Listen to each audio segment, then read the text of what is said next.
On ne peut pas tout prévoir dans la réglementation et on ne peut pas tout prévoir dans l'action économique.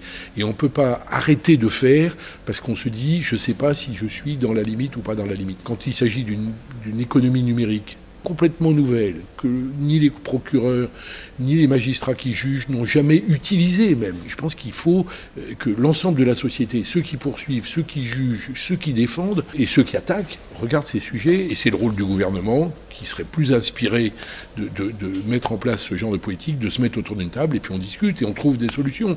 Et on saisit le pouvoir législatif pour éventuellement modifier une loi si elle doit être modifiée à la marge pour que effectivement ça soit en harmonie. On a une chance fantastique d'ouvrir le monde à toutes ces opportunités que représente l'économie numérique.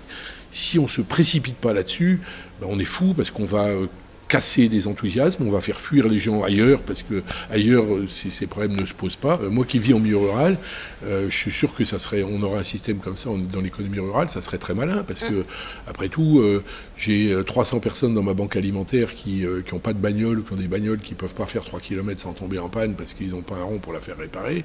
Peut-être qu'ils seraient heureux d'avoir quelqu'un qui les emmène et qui les emmène. Moi ça m'arrive souvent, à la campagne on fait de l'autostop et je vois des gens qui s'arrêtent et je les sais qu'ils n'ont pas un rond pour aller, ils peuvent pas, donc on les prend, on n'est pas terrorisé par le fait qu'on est en train de remettre en cause les fondements de la société parce qu'on prend un autostoppeur. Dans cette affaire, il faut avoir une pensée pour tous les jeunes qui vivent dans les quartiers à la périphérie des grandes villes, à la périphérie de Paris, et qui ont du mal à se déplacer le soir dans des conditions économiques possibles. Il faut penser à eux en leur adressant un message de soutien.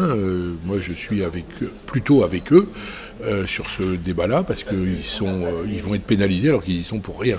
Et donc, il faut continuer le combat pour qu'un jour, ils puissent avoir l'opportunité de reprendre ces trajets dans des conditions économiques intelligentes, d'une économie collaborative de bonne qualité.